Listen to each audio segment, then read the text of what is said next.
What's going on, everybody? Welcome into episode 35 of To the Show We Go. We have Chris Henrique with myself, Andrew Parker, today. It's our first episode in a couple weeks. We took a little break for Thanksgiving. So if you didn't get a chance to check out our Alex Manelis episode, he spent the whole year in Portland this past year. He is an interesting one to watch this next year for where he starts out, and he's got a great story. He's very charismatic. He's a great interview, but today, we have another member of the Red Sox organization. We have Zach Penrod. Now, Zach, I have some things I want to get into early on, but I'm just going to ask you. You obviously got married not too long ago, and you just got back from Arizona Fall League not too recently. So, how's the short off season been treating you? It's been nice. Like I said, just kind of moved back home, and kind of we had to move out of our apartment. Well, so she was doing that while I was in the fall league as well. So she was a trooper, an absolute trooper, because my whole family and her family all came together, and so I'm just getting moved into the place, trying to find all my stuff wherever they put it and everything like that. And it's been kind of a little bit of a hassle, but we'll find it. I gotta ask you too. You're not a Twitter guy. I don't think you're on X/Twitter, whatever they call it these days. Do you see or do you know about how, like, once you came over to the Red Sox and started pitching pretty well, like you were talked about quite a bit? I didn't really notice it for like the first, I think it was like the first 3 weeks. I didn't even think about it because like I deleted my Twitter, I think last year. I didn't really interact with anything, and it was just kind of just sitting there. So I decided to get rid of it. And then about 2.5, 3 weeks into being with the Red Sox, my brother started reaching out to me. They're like, you're like blowing up on Twitter and stuff, right? And I'm like, I had no idea. And so he like FaceTimed me and like screen shared and just started rolling through all of the Twitter stuff. I was like, that's pretty cool, I guess. Yeah, it's I kind of made a joke about it yesterday when I kind of teased the episode a little bit. I'm like, we're getting like a pretty highly talked about Red Sox prospect on, because we've had Roman Anthony on the show a couple episodes back, and obviously he's the number one prospect in the system on some pages, and he's obviously he gets a lot of attention. But I mean, I told Chris this too. I was like, your name has always been being floated around now, and I feel like from where you started this past year to where you are now, I feel like that's got to be like the craziest arc, and probably one that you never even saw coming.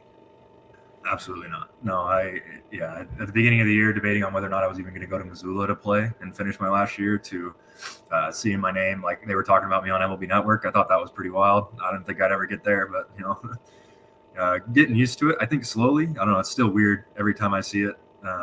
Keep talking about it, like all these articles and stuff coming out and like doing all these interviews. It's different. I didn't see it coming for sure, but I'm enjoying it. So I do want to, I guess I want to take, I guess, go back with you a little bit to your days with Missoula. So how did it come about that the Red Sox were just interested in, and then when did you kind of realize you're like, oh, this is actually a reality for me? Yeah. So I think we were in Great Falls, and like I hadn't really heard anything. I mean, over the course of three years in indie ball, I heard like people reaching out, asking questions and stuff like that, being like, oh yeah, we're interested, but we'll let you know. And then nothing really ever developed from it. But from my end, there really wasn't a lot of like conversation. It was like one day my coach texted me in the morning, said, do you have an agent? I was like, I don't really know if I do or not. And so I'll just like, you can just talk to me. And they were like, okay, well, the Red Sox want like your medical info and stuff like that. I was like, oh, well, that's kind of different. Not really anybody's asked about that yet. And so got that. And then a couple of days later, they called me on the off day on Monday when we got back to Missoula. And he was like, hey, I think the Red Sox are close to pulling the trigger, which came completely out of left field because I had no idea anything was going on.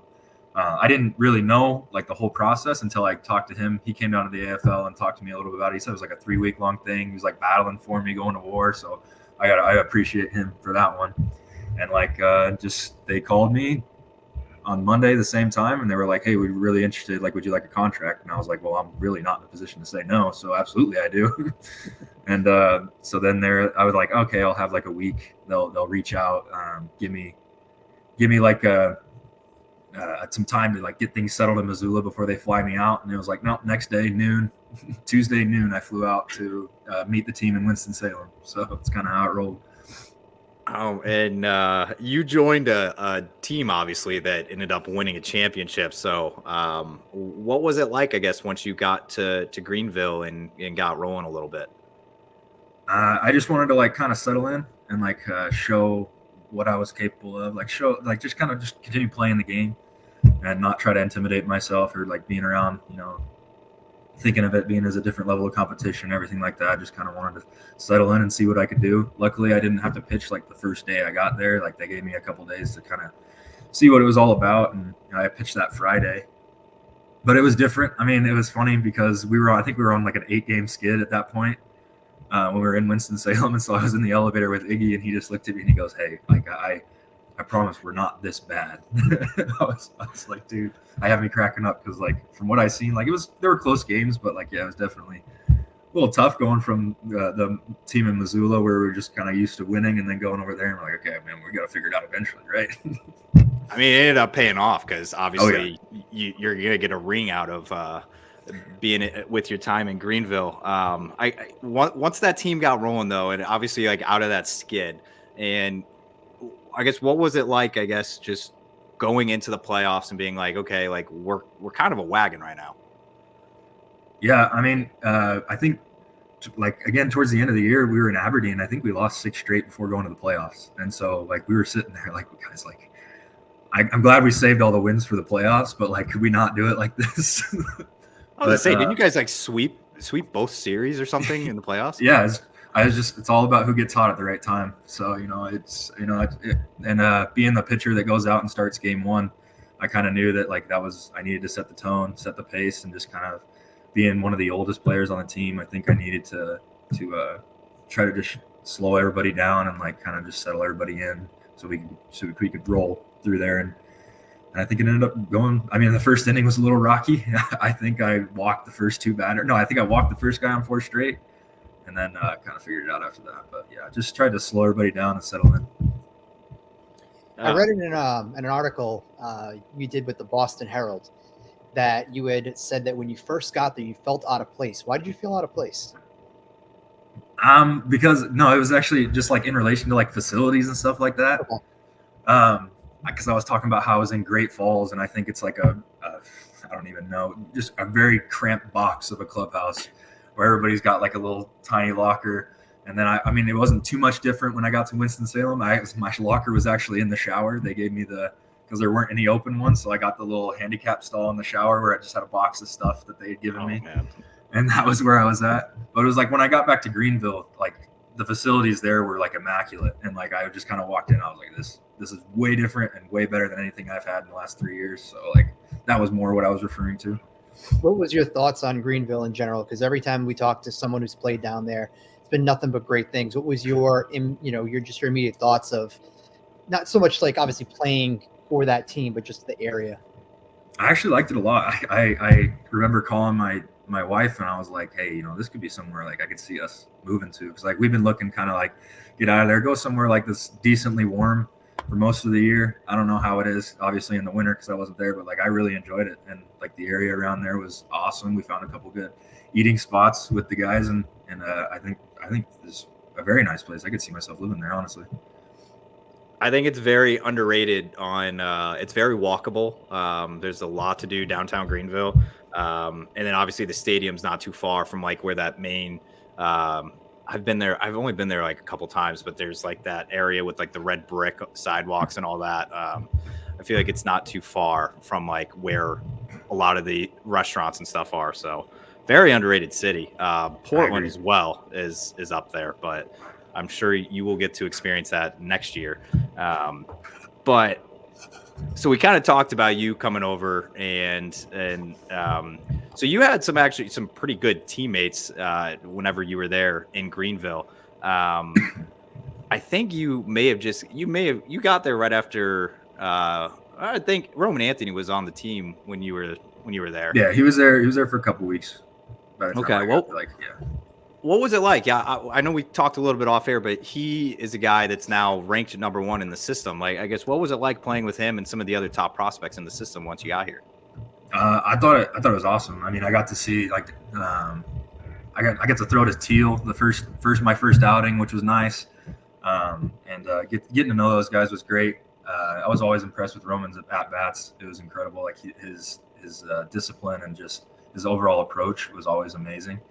And then I love watching Teal swing the bat. It was really cool. He's all or nothing, and I liked it a lot. Yeah, it's incredible that he was just drafted this year when you kind of think about it, and it's like where he ended up in Double-A, obviously. But I feel like every pitcher we talk to that's thrown to him, and we've had quite a few on this show, they all say the same thing. It's very matured. It doesn't seem like a catcher that just got drafted this past year. So I think one of the things just to add to that was just like throwing to him, just like it felt like we kind of clicked right away. He kind of got a sense of what I was trying to do. Like we had the pregame meeting and we were talking about it, and I was like, we were kind of getting on the same page. And then about at the end of the first inning, it was almost like we clicked immediately. Like it was just like he knew what I was trying to do to guys. We kind of got on the same page between innings, and it was just we rolled. So it was really nice.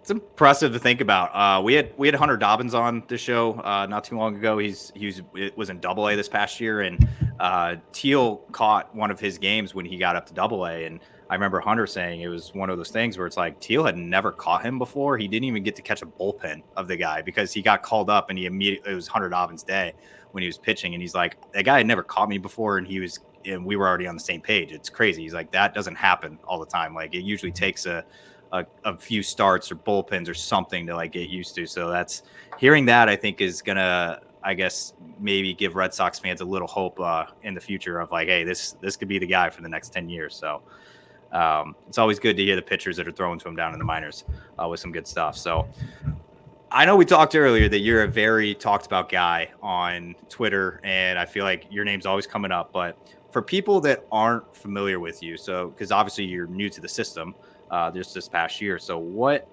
if you had to describe like what kind of pitcher you are, like what would you say to those people that aren't familiar with you? I don't know, just a thrower that learned how to pitch, I guess I could say. I was always up there trying to throw hard, and so that was kind of what I lived off of. And then I developed a decent secondary pitch in my changeup, and I enjoy throwing it. And then just spent the last 3 years kind of developing myself as more of as a pitcher rather than just up there just trying to throw as hard as I can by guys. And so I was able to keep the velocity there and learn kind of how to pitch to guys. I think that's very important in today's game. As we move with data and everything like that, like you're given like kind of a layout of how to approach guys, but at the same time, like you can, if you learn to make those adjustments while you're on the mound, then I think it's going to be a lot more beneficial to yourself. So just kind of, learn how to pitch. And so you had Tommy John surgery in 2019. Did you notice anything pre and post surgery? Like, did you get the famous uptick in velocity, and did you kind of, I guess, not reinvent yourself, but did you kind of maybe learn some new things about your arm after surgery? Yeah, just I think a lot of it is just arm management at that point. Like before surgery, I had never really had any arm issues whatsoever. Like no aches, pains. I would get the random like tendonitis every now and again, but as an outfielder, I never really threw that much, so I never really had to worry about it. And then kind of the whole Tommy John process is more just along the lines of giving yourself time to like learn how to strengthen your arm, how to condition your arm, and then how to take care of it long term. And I think that over the 3 years after Tommy John, I saw the uptick in velocity. I think my first bullpen, I went from sitting 90, 92, and then like after I got released, I went and threw a bullpen because like I was about to start bullpens in spring training, and I jumped up to 95 in my first bullpen. I was definitely not supposed to be letting it eat a little bit, but I was kind of irritated, frustrated, wanted to see what I could do. And so I got up to 95 in that first bullpen, but everything after that, it just became kind of a battle of like understanding how my arm feels, how like to differentiate between like sore and like pain and everything like that, and like getting past the mental block of your arm's fine, like it's reconstructed, but like those aches and pains are going to happen. Like you're never going to feel like 100% like it used to, obviously, because you had all that work done in it. So just kind of that mental block, getting past that post surgery, I think is huge. And then I got that little uptick in velocity, and then just staying consistent with it comes with taking care of it. Yeah, I mean, it's obviously paid off. I mean, from at post surgery to where you are now, it's honestly crazy. I know we talked about it earlier, but so Chris, I want to dive into some AFL stuff if you have anything before I jump over to AFL. No, I guess, do you still have that though in the back of your mind? Like how you're saying how, you got to differentiate between the pain and soreness, but is it always kind of still in the back of your mind? Like, hey, like I had this Tommy John or is that kind of like over and done with? You just go out there, you pitch, you do your thing. Just wondering like when guys have that, because it's obviously a common surgery. Is it just something where you can put out of sight, out of mind and get back to work?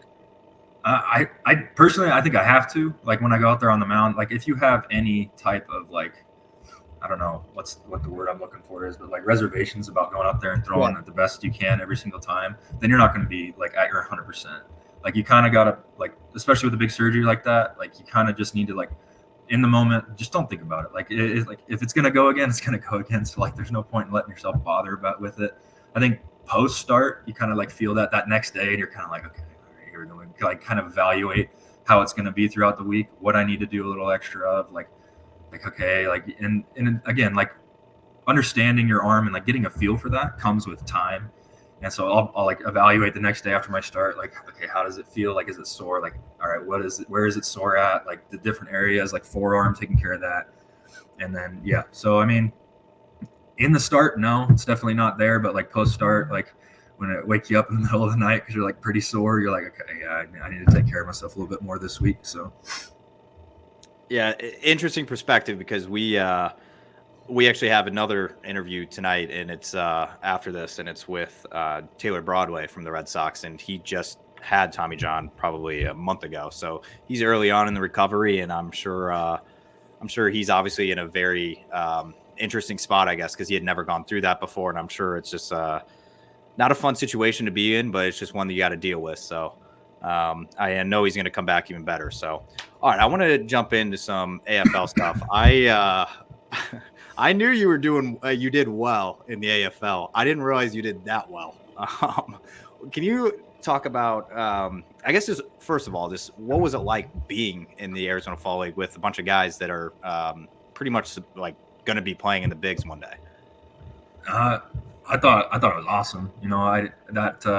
That moment didn't really click for me. Like I knew what the AFL was and I knew what it was all about, but I think it was like the first players meeting we got in there and like they were up there talking and there was something outside of like in the last 3 years, only 2 players in the AFL have ever not made their debut in the year or two afterwards. And I was like, that's like, wow. I knew this was cool, but like it just kind of dawned on me in that moment, like everybody in this room is more than likely going to be in the big leagues.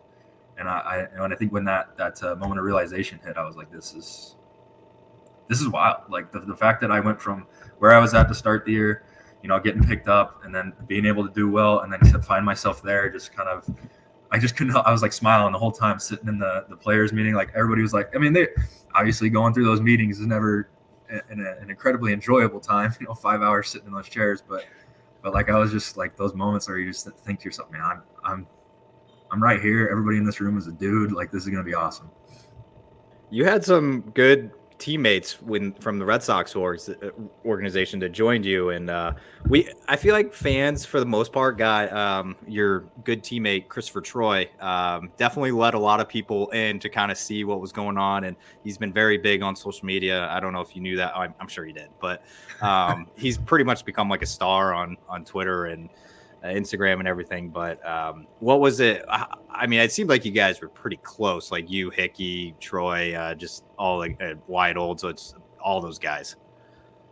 Yeah, I was awesome. It's like the very first day, I was like kind of wondering how it was going to go, like meeting everybody and everything like that. Obviously, like I've had meet a lot of new people this year, and so it's just kind of been trying to figure out everybody's energy. And like as soon as I met those guys, like CT's energy was unmatched, Hickey's energy was unmatched. Olds, they all played off each other so well. They played with each other all season. Like it was absolute comedy. And like I think the funnier part and why it ended up being so like we felt like we were so close and like kind of like clicking and everything like that is we all had to cram into the little rental car that we had. So there was all 5 of us in a tiny little Tacoma. And so just like rolling around together and all that other stuff. And then like I said, their energy was unmatched from the second I got there. So I was like, I don't know how I'm going to match that. I don't think I ever will. But like this is a fun group of guys. Did you ever? I know you obviously were talking about the statistic about a lot of these guys are going to be in the bigs.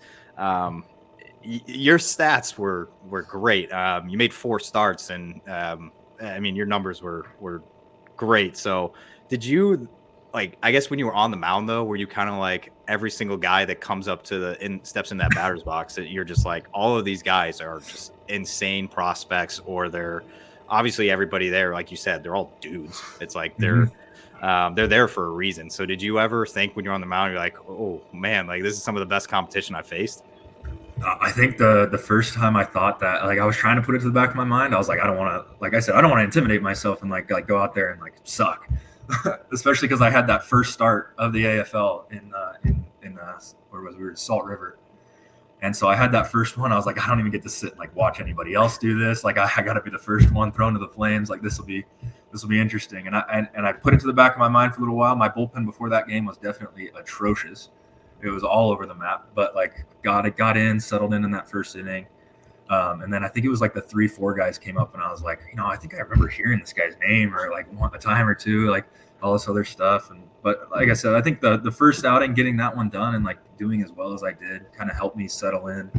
And then just like the confidence that the staff gave me and everything like that, going into the next 3, like I think our scouting reports were spot on for every single team. And then I got lucky enough to have Hickey be my catcher the next 3 outings. So like we developed a good rapport in the first one and then just kept rolling through the other 2. And he would come in after the inning would go over and he goes, who do we have next? And he would list them off and he'd go, all right, this is what you need to do. And he would like tell me, I'm like, all right, this is perfect. I make my life easy. I'll just try to throw it there. And so I think that helped a ton. And like I said, after that first one, getting that confidence of just like, my stuff plays just fine here. Like I'm gonna do the same thing I did, and I just need to trust that it's gonna work. And I'm gonna hit every now and again, but like luckily that didn't really happen that much. And so just kind of keep doing what I'm doing until somebody hits it. So. Yeah, and nobody really hit it in the AFL. I mean, I know it's a smaller sample size; it's only 4 starts, but it's still best of the best down there. It's I just kind of had to like double check. I'm like, am I even looking at these right? But it was a great outing numbers wise, and I guess experience. And did it help you at all to be able to have your manager from Greenville, Iggy Suarez, as your manager in the AFL? I think that was a big comfort thing for me. It was really like nervous going down there, like not knowing anybody. But then when I found out Iggy told me he was going to be the manager, I was like, I mean, that kind of helps. Our strength coach, Donnie, was also the strength coach. So it was like somebody, like a familiar face to kind of like help me settle in and I don't know, give me a chance to like be comfortable enough to like get to know guys and like figure stuff out down there was nice. So it was big. What was it like, I guess, obviously your crew and you guys all packed in a car, the rental car to go to and from, but what was it like, I guess, just behind, like off the field a little bit? Like, obviously you guys were probably all at the same apartment and everything. So what was it like? What were when you weren't on the baseball field, I guess, what was it like in the AFL? I think I was definitely a little bit less, I don't know. I'm definitely the type of person that likes to stay home. So I was a little different. I think the guys really enjoyed just hanging out and like kind of enjoying the time they had down there. Me and Rosie would sit in the room and play Fortnite a lot. I think that was something that really took place more than anything for us. So I mean, it was cool. Like there was a pool at the facility the guys like to use and everything like that. And so the off-field stuff was good. Like I said, their energy was always fun to hang out and be around with. So just going out to eat and everything like that was always a blast. I guess the OG map coming out was good timing while you were in the AFL. So and a little bit extra time down there for that. Yeah, we'll take that. Chris, I don't want to keep hogging it. If you got something, feel free to. No, I mean, my question was more towards like now that the AFL and the season is over, you just had like a chance to just kind of take a step back and just kind of reflect on, you started in indie ball. You ended up with the Red Sox organization. Now you're playing with some of the best minor league players in the game. Plus you got married. You know what I mean? Have you just had a chance to take a step back and be like, holy shit! Like my last year has been pretty wild.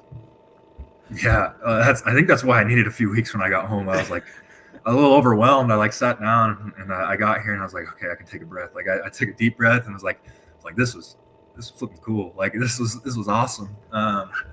And got home, got moved in. I took the week and just kind of just been relaxing, kind of like I said, taking a big deep breath and like looking back on it, like it doesn't even feel like that was me. I just felt like it was something else, and it just like you said, like, it was a crazy year. Like I'd always like looking forward to the wedding all year, and then everything that happened in between, and then to come home and like I don't know, it was absolutely incredible.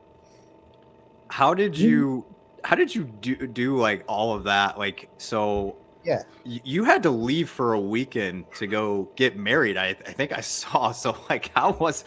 I mean, I'm wedding planning right now, and I can't even imagine like trying to do it in the middle of the AFL and everything. What was it like for you? I mean, when I say I owe my wife a ton, I owe my wife a ton. She like I think I told somebody they were like, what was that phone call like to call her and tell her like the AFL is in the middle of your wedding? And I was like, well, I mean, it was a pretty big pause on her end when I told her I wouldn't be home, and so I owe her a ton because she kind of took the reins on that and like planning, especially because it was a destination wedding. We got married in Utah, and so like it was like trying to figure out the timeline and everything like that was pretty chaotic. Like I booked my flight.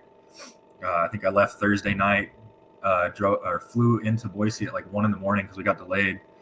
And then we ended up leaving at 6 a.m. the next day to drive down to Utah. Yeah. And then all the wedding stuff, getting everybody, because we just rented 2 big Airbnbs to kind of like host everybody and like putting everybody together, entertaining, and then everything like that just kind of took a lot out of you. We get married on Sunday and then just drive back home on Monday just to fly back down to the AFL. So it was a lot. It was definitely a lot, but it was worth every second of it because, it was amazing.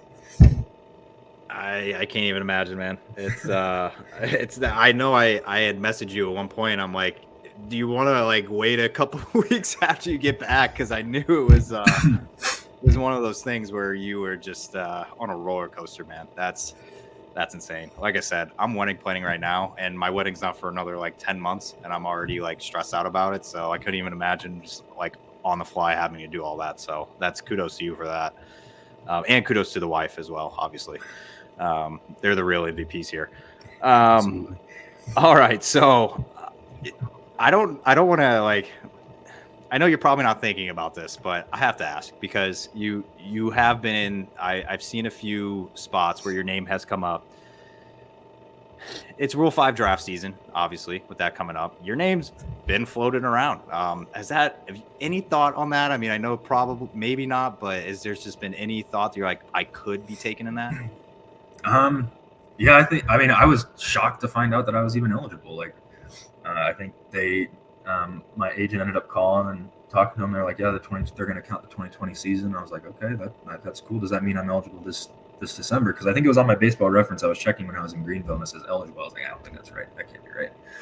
And he told me, yeah, you are. And so, just to go, like, again, going from indie ball to finding out, I could be put on the 40-man was awesome. And then to not get the call, I think it's in the back of my mind. I think just, that's a possibility. Like, see if I turn some heads and see what happens. But, I liked where I was at, but anything could happen. So yeah, I mean, it's kind of out of your control, right? It's nothing you can absolutely. Really. Yeah. I feel like every guy we kind of talk to that, we've had a few guys on that are like, that were on that bubble of like, okay, they could be protected, they could be taken type thing. And they're just like, honestly, it's like, I can't really do anything about it. It's out of my hands and just got to kind of roll. If it happens, if it happens, it happens. But, it's still awesome to think about. Yeah. So Rule 5 aside, you're going now back into affiliated ball spring training. What kind of things are you? Because you've been in a spring training before, in affiliated ball. It's just been a few years, and I feel like it was pre-COVID as well. If I'm, it was 2019 was my first spring training. So add on like 10 years because COVID, it seemed like was like a decade. How much? It was nuts. But what are you kind of looking forward to as you get back towards affiliated ball spring training? Just the ability to work on things having those the coaches and the coordinators and everything like that, being able to look at all the stuff that you're doing, and I like the excitement of the off season, and taking care of this stuff, really working my butt off to see show up and be like, hey, this is what I did, and kind of give the opportunity to turn heads even more, and then also to get in front of the coordinators and everything like that, kind of just round off a few things that might need a little extra work, and have them there to see what you're doing, and have the opportunity to again turn some heads and see what comes of it. You never know where you end up by the end of spring training, if you do well. And so I'm just looking forward to getting down there and just getting to work. Honestly, I think after the week and a half, 2 weeks of kind of taking that big deep breath, I kind of miss it already. I'm ready to go back to work, so I'm very excited to get down there and get working. What is the biggest difference between gearing up for a season in indie ball compared to affiliate ball? How, I guess, do they have a spring training or anything like that? It's like a week long, and I think and the one I had with Missoula was we just did basically scrimmages and stuff like that. So I think I threw twice in a week and a half, 2 weeks, and it was mostly just get out there and throw to live hitters for 2 innings and then see what happens. But I think the biggest thing gearing up happens a lot sooner. I think the indie ball season started in May. Obviously, that's a little bit extra time to kind of feel things out and get yourself ready. So yeah, definitely quicker turnaround. But I think there's a little more pressure on this spring training. But the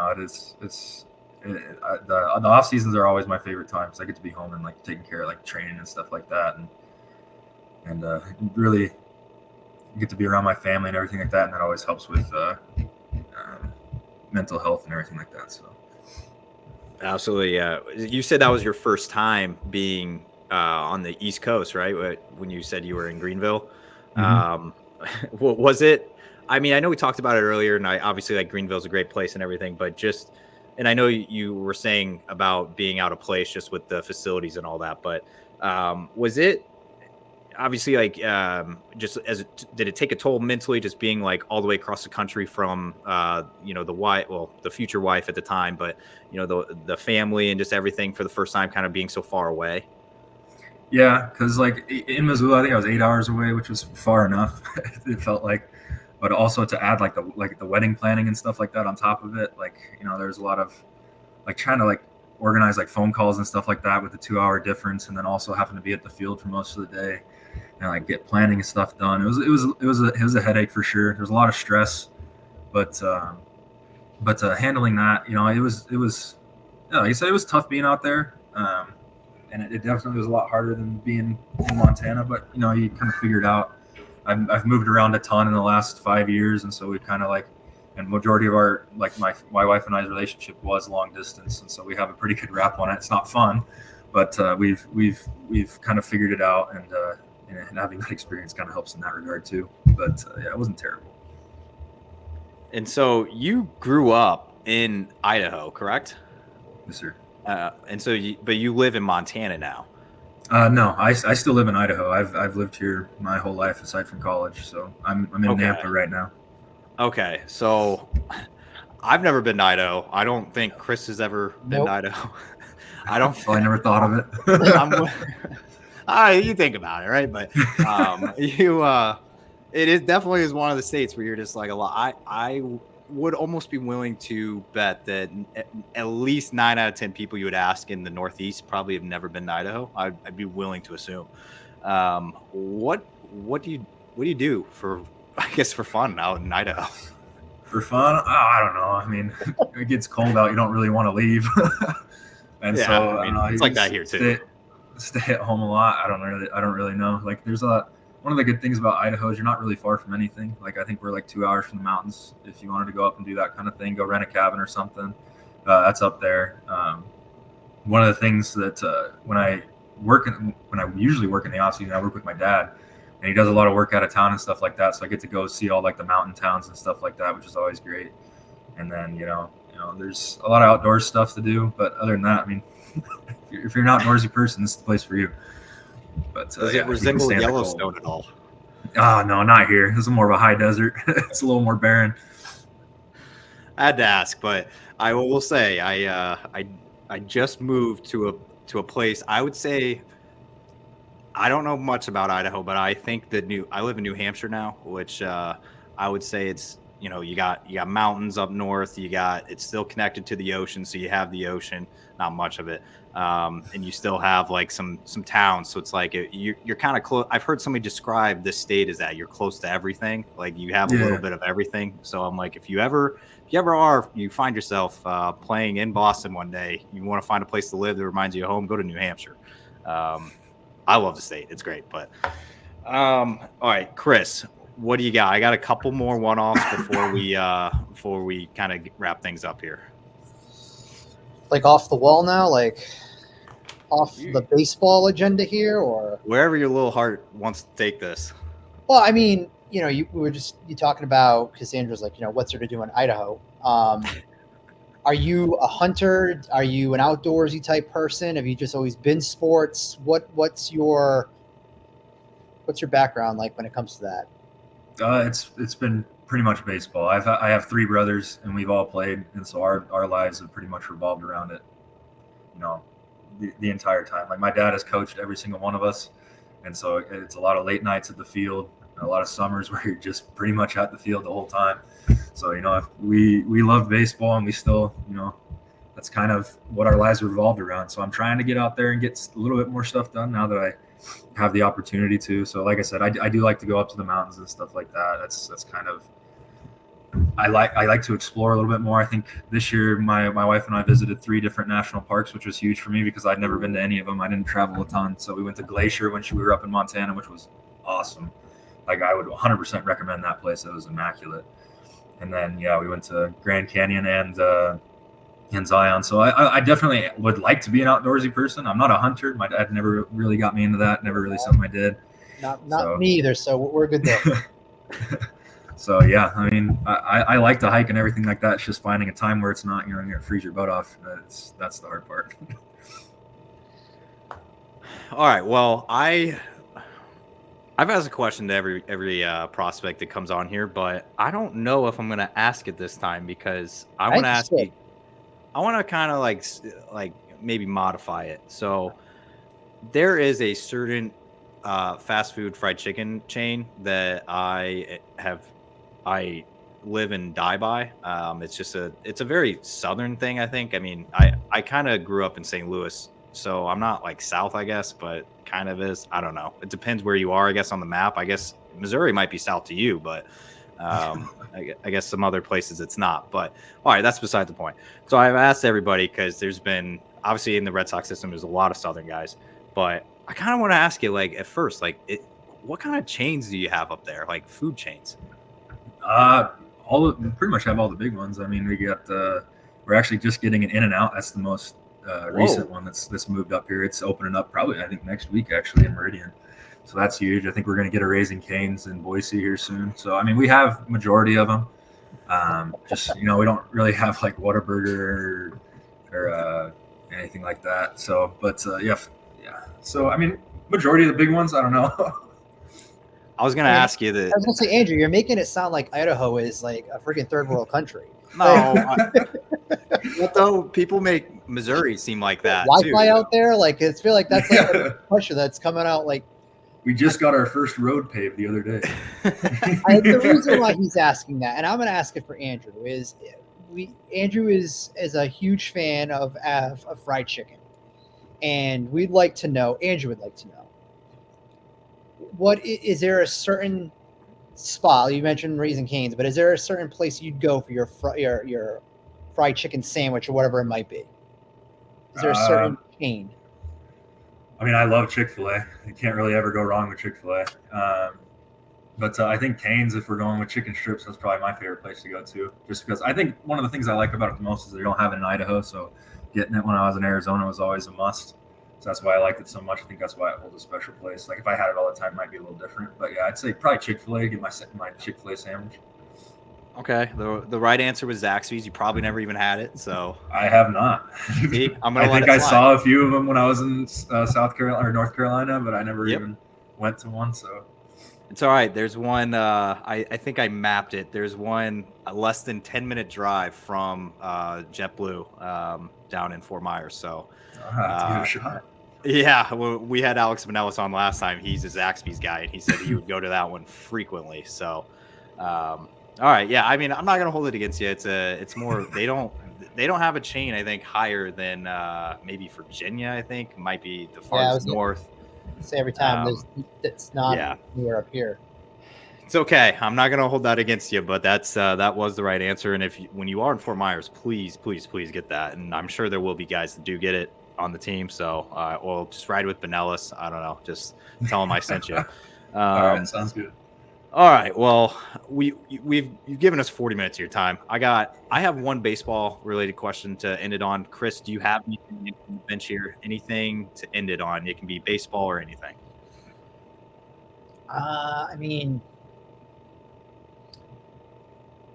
all right. I am curious because I've been asking a handful of the players we've had on, whether you're when it comes to like TV, Netflix, stuff like that. You have a go-to show that's like a comfort show that you like. You just need something on in the background. And is there something you're watching right now that you want to plug and that we should be watching? I love The Office. I can't really ever go wrong with having that in the background. I feel like that's a pretty standard answer. But I always enjoy that show. I get a good kick out of it, hearing the jokes. You kind of know when they're coming, so you can always listen for them. But my wife and I just started watching, I think it's 1923, the Yellowstone prequel. Okay. I'd recommend every single one of those. I think those are like the 1886, 1923, or whatever it is, and then Yellowstone. I like those shows a lot. I'd say that's what I'm watching right now that I would recommend. So it's a good choice. I mean, who can hate Kevin Costner too in Yellowstone anyway? So I actually have not seen the whole thing throughout, so I've only seen like 1 or 2 episodes, and I don't know why, because it's been on my list forever, and I need to start it, and I just haven't. So I don't know. Baseball season's also busy for us too, I guess, on our side of things. So I don't know. It's a good excuse, but all right. So there's a lot of uncertainties we've talked about, like for you, obviously with like, well, I guess the last one is just Rule 5, but going into the next season, no matter where you are, do you have like any certain goals that you want to achieve by the end of the season in 2024? Yeah. My biggest goal is always stay healthy. That was my number one this season. It's my number one next season. I think if I stay healthy, things will continue to go in the right direction. And then my next goal is I want to shoot for the big leagues. I want to try to get the debut by the end of the year. I think continue the road of dominance, I guess, or just continue the road of like put together good outing after good outing, good pitch after good pitch. I think there's a possibility if there's a need somewhere I could fit in there. I think those are my 2 biggest goals right now. I got to put the third one together, but yeah, like I said, stay healthy. I'll just say win a championship no matter where I'm at. That was my goal this year, and I'm gonna do it again because that was an absolute blast. I loved every second of that. So you're getting a ring too, so yeah, I'm excited. Pretty cool. Just to finish it off, I was thinking of something while you were kind of talking there, and I know you said you roomed with Nathan Landry, and I remember when we talked to him, it was one of those things where he was a coveted person in Greenville definitely at the beginning of the season because there was no other left-handers on the roster. And it was just him and then there's a bunch of righties. And I can't remember, even Noah Dean said it down in Salem that there was like none down there. Did you realize when you got to Greenville, you're kind of like the only, I guess Dalton Rogers did get there a little later in the season. Yeah. Okay. It was just you and Rogers, though, wasn't it? Like lefty wise, and then Landry ended up on the IL. But yeah, I was kind of, I don't know, it's a little shocking to me. But and then we ended up looking. I think my brother texted me. And he was like looking through the org. He's like, "Hey, there's not a ton of lefties in the org. You're in a good spot." And I was like, "Well, I guess things are kind of looking up for this. So just like I said, continue doing what I'm doing. Yeah, be that lefty."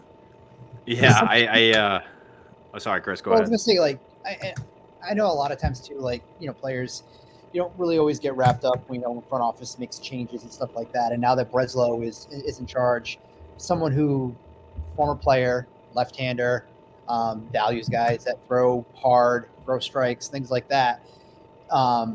Does any of that type of stuff kind of like creep in your mind that you kind of fall in line to immediately what his philosophy is, to where there is that uncertainty, because when Hein Bloom had a focus, you know what I mean, and obviously it's to win, but from you guys though, they were super aggressive promoting players throughout the system, but now having someone else that's new and kind of like I said, falling in line of his like profile and philosophy, is that something that kind of gives you a little bit more ease going into the off season and then next year? I think it gives me a little bit more drive. I think I want to be that guy. I wouldn't say it's ease.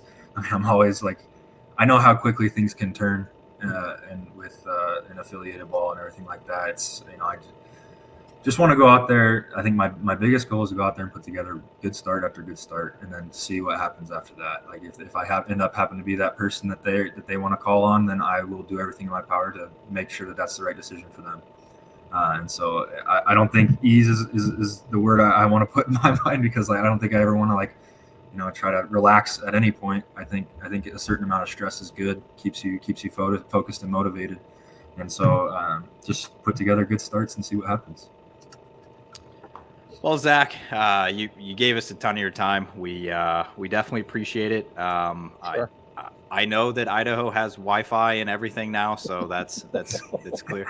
No, but in all honesty, though, somebody did ask me. Somebody said that to me when I moved from Missouri to Massachusetts. They said, "I'm surprised they have Wi-Fi out there," and I think they were a little serious, but I'm just like, come on, man, like it's the United States, man.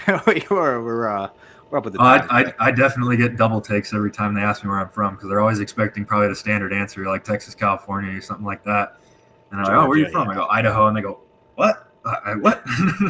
So it's still just like that. So, well, it's people probably don't say it enough, but I feel like the Pacific Northwest and Utah, Idaho, like that Montana, that whole area, it's on people's bucket list to go to one day. So don't let them tell you it's not, because I know it's gorgeous out there. But Zach, thank you. Come visit.